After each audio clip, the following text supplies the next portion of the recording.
1848 से 1846 है और इनका जो जन्म है वो 22 अप्रैल 1812 ईस्वी में हुआ था। डलहौजी किला है मुगलोथियान में, इसमें इनका जन्म हुआ और जो इनकी मृत्यु है वो 19 दिसंबर 1860 में हो गई थी। 1860 में इनकी मृत्यु हो जाती है और इनकी उम्र जो थी वो 48 ईयर्स के थे, तो 45 साल के ये थे जब इनकी मृत्यु हो जाती है। अपने कार्यकाल के दौरान इन्होंने कुछ सुधार किए, जैसे उनमें कुछ सुधार जो हैं वो इम्पोर्टेंट है। डलहौजी के जो सुधार थे, सामाजिक सुधार, व्यावसायिक सुधार, सिंचाई की व्यवस्था, सैनिक सुधार, सार्वजनिक निर्माण कार्य, शिक्षा संबंधी सुधार, रेल तारों, डाकघर की स्थापना, ये इन्होंने सुधार किए। अब हम इनको डिटेल से पढ़ेंगे सभी सुधारों को। सबसे पहले डलहौजी ने जो सामाजिक सुधार किए हैं उनमें हम देखते हैं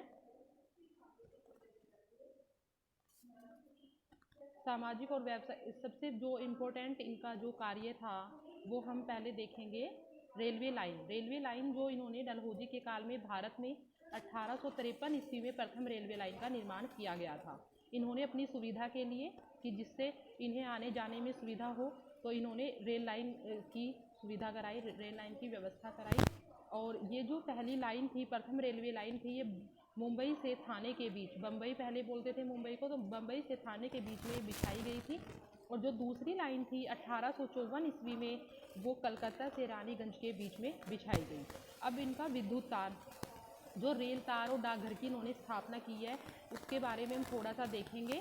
डलहौजी के समय में प्रथम विद्युत तार सेवा जो थी वो कलकत्ता से आगरा के बीच में प्रारंभ हुई है।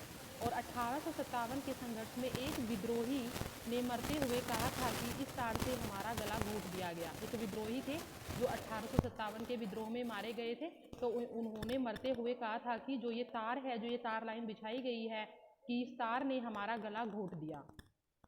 डाक सुधार, जो डाक सुधार इन्होंने किए अपने समय में, वो अभी हम देखेंगे। इसी के समय में 1854 ईस्वी में पहली बार डाक टिकटों का प्रचलन आरंभ हुआ। डलहौजी के समय काल में ही हुआ, डलहौजी ने कराया था। अब 2 पैसे की दर पर कभी भी पत्र हम भेज सकते थे। और 1854 ईस्वी में ही पारित पोस्ट ऑफिस एक्ट जो था हमारा, वो तीनों प्रेसिडेंसियों में डाकघरों की अच्छी देखरेख के लिए एक एक महानिदेशकों की उसमें नियुक्ति की गई थी। जो महानिदेशक थे हमारे, उनकी नियुक्ति इसमें की गई थी। सार्वजनिक निर्माण विभाग की इन्होंने स्थापना की है। निर्माण कार्य कौन कौन से किए? डलहौजी से पहले जो सार्वजनिक निर्माण का जो कार्य था वो एक सैनिक बोर्ड पर था। जो एक सैनिक बोर्ड था हमारा, उस पर डलहौजी के निर्माण का कार्य था।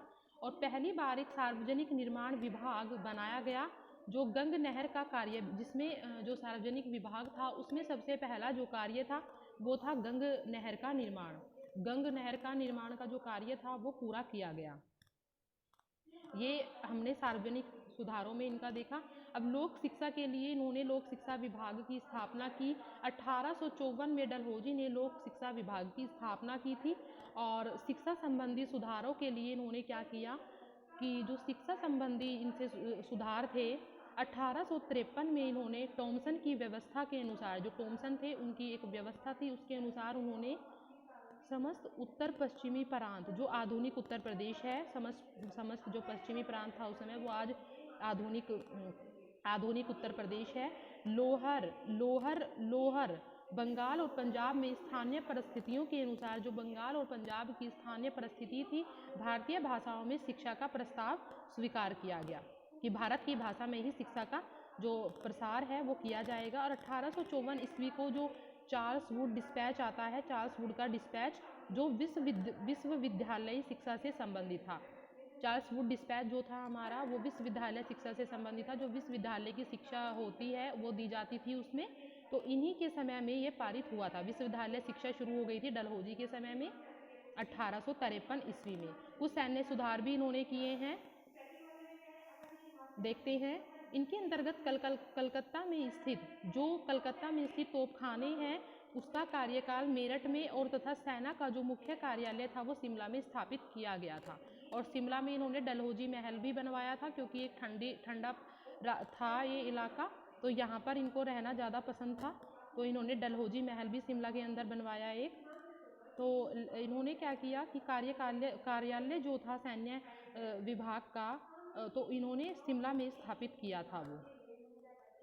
तो अभी हम थोड़ा सा विद्युत तार के बारे में भी मैंने आपको बताया, विद्युत तार के बारे में थोड़ा सा देखते हैं। डलहौजी के समय में प्रथम जो विद्युत तार था वो कलकत्ता से आगरा के बीच में प्रारंभ हुआ था, ये मैंने पहले बता दिया। और 1857 में जब एक व्यक्ति मर जाते हैं तो उन्होंने बोला है कि जो मेरी मृत्यु हो रही है इसका जो कारण है वो ये है कि इस तार से, जो ये तार है इससे ही हमारा गला घोटा गया।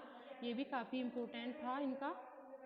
और ये जो है 48 से 58 तक ये रहे, इनका जो समय है 1848 से 56 तक ये रहे हैं।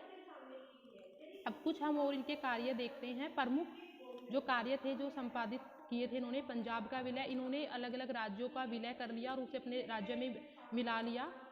तो पंजाब का विलय इन्होंने 1849 ईस्वी में किया था, 1849 में। और जो महाराजा दिलीप सिंह थे उनको पेंशन देकर इंग्लैंड भिजवा दिया था। इस समय यहाँ पर जो पंजाब में महाराजा दिलीप सिंह थे इन्होंने इनको पेंशन दे दी और इंग्लैंड में भेज दिया।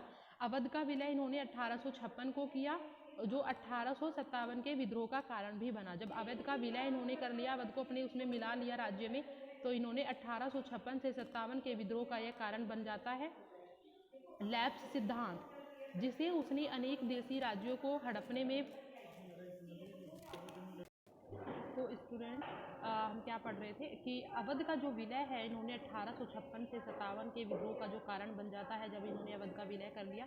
और लैप्स सिद्धांत, जिसके लिए डलहौजी जाने जाते हैं, इनकी जो हड़प नीति थी, लैप्स सिद्धांत जो था इनका, डलहौजी जिस कार्य के लिए सर्वाधिक चर्चित रहे वह थी उनकी हड़प नीति, जिससे उन्होंने तत्कालीन जो भारतीय रजवाड़े थे उनको 3 भागों में बांट दिया था। लैप सिद्धांत, जिसे उनके देशी राज्यों को हड़पने में प्रयोग किया, उसने लोहर बर्मा भी जीत लिए थे।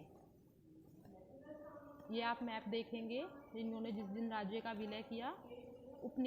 उपनिवेशवादी जो नीतियाँ थी इनकी, शैक्षिक नीतियाँ जो थी, वुड डिस्पैच 1854 के द्वारा आधुनिक पाश्चात्य शिक्षा का प्रारंभ हमारे यहाँ हो जाता है।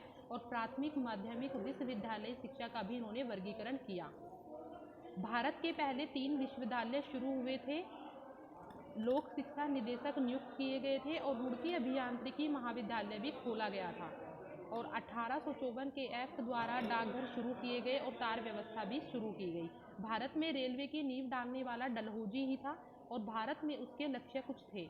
इतने विशाल राज्य की रक्षा करने हेतु इन्होंने रेल लाइन क्यों भारत के अंदर बिछवाई, इसका एक मुख्य कारण था। क्या कारण था कि इतने विशाल राज्य की रक्षा के लिए तीव्र साधन चाहिए थे, मतलब तेजी से साधन चाहिए थे, जो अगर इतने बड़े राज्य का अगर हमें रक्षा करनी है। भारत के सभी भागों में बसी सैन्य छावनियों हेतु संचार की भी तीव्र और सस्ता साधन चाहिए था। इतनी बड़ी जो छावनियाँ थी उनके लिए संचार का माध्यम होना चाहिए, इसलिए इन्होंने तार की और डाक की व्यवस्था कराई। ब्रिटेन का माल बेचने हेतु, भारत से कच्चा माल निकालने हेतु, जो ब्रिटेन का माल बेचने के लिए और भारत से कच्चा माल को यहाँ से निकालने के लिए आधुनिक यातायात जरूरी था, ताकि इस उपनिवेश से अधिकतम लाभ उठाया जा सके। जो ये उपनिवेश है इससे हम अधिक लाभ उठाया जा सके, तो इस वजह से इन्होंने यहाँ पर रेलवे लाइन का निर्माण कराया। रेलवे लाइन 1853 में हमारी शुरू हुई है, सबसे पहली जो रेलवे लाइन थी। इस काल तक ब्रिटेन जो है वो वित्तीय पूंजी के काल में प्रवेश कर चुका था। वित्तीय पूंजी के काल में ब्रिटेन प्रवेश कर चुका था। उसके पूंजीपति पूंजी निवेश का लाभदायक स्थान चाहते थे जो भारत में मिल गया था। उनकी पूंजी पर हमें 5% लाभ की गारंटी दी गई थी। इससे भारत तो गरीब हुआ लेकिन ब्रिटेन जो है अमीर हो गया। रेलवे का विकास करने से ब्रिटेन के लोहा इस्पात उद्योग को भारी मात्रा में काम मिला। जब रेल का विकास हमारे यहाँ पर हुआ तो ब्रिटेन के जो लोहा इस्पात उद्योग है उसको भारी मात्रा में काम मिल गया और उनके इंजन उद्योग, ठेकेदारी फर्मों को भी लाभ प्राप्त हुए। प्रशासन के निरीक्षण के लिए, प्रशासन की जांच के लिए भी यातायात के साधन हमें चाहिए थे। तो उन्होंने क्या किया कि सामाजिक भेदभाव जो जाति पर आधारित था, रेलवे के आगमन के बाद काफ़ी कमज़ोर हो गया। सामाजिक भेदभाव जो था वो रेलवे का जब आगमन हुआ भारत के अंदर, जब रेलवे आई तो काफ़ी यह जो था कमज़ोर हो गया। इससे एक नई सामाजिक क्रांति पैदा होने लगी। रेलवे निर्माण के बाद ब्रिटिश पूंजी भारत में लगी, जो ब्रिटिश पूंजी थी वो भारत में लगी, जिससे रोजगार के नए अवसर पैदा हो गए, नया नया रोजगार मिला लोगों को। अभी तक पिछड़े क्षेत्रों का विकास होने लगा था। रेलवे ने ही कृषि का वाणिज्यकरण शुरू कर दिया था और जूट, कपास, गन्ना, चाय, कॉफ़ी, नील, अफीम, ये आदि जो ये फसलें थी भारत के धन निकासी का नया स्रोत बन गई थी। भारत से धन निकासी का ये नया स्रोत थी, भारत से धन निकालने का नया साधन ये थी। तो आज हमने डलहौजी के जो सभी सुधार थे उन्होंने क्या क्या किए, ये आज हमने पढ़ा।